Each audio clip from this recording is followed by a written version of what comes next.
Als je een videogesprek aan het voeren bent, kan je op de tabtoets drukken om meer opties te horen. Je kan je camera in- of uitschakelen. Je kan de microfoon dempen of weer aanzetten. En je kan je scherm delen en ook het geluid van je hulpmiddel delen. Verder kan je ook chatten. Tap tijdens het gesprek naar de knop delen. Camera inschakelen. Knop. Dempen. Knop.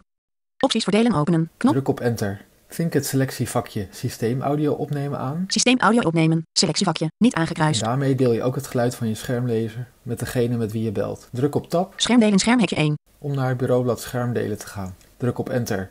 Je scherm en je geluid van je hulpmiddel worden nu gedeeld. Keuzelijst. Leeg. Microsoft Teams gesprek gaan met Timon van Hasselt.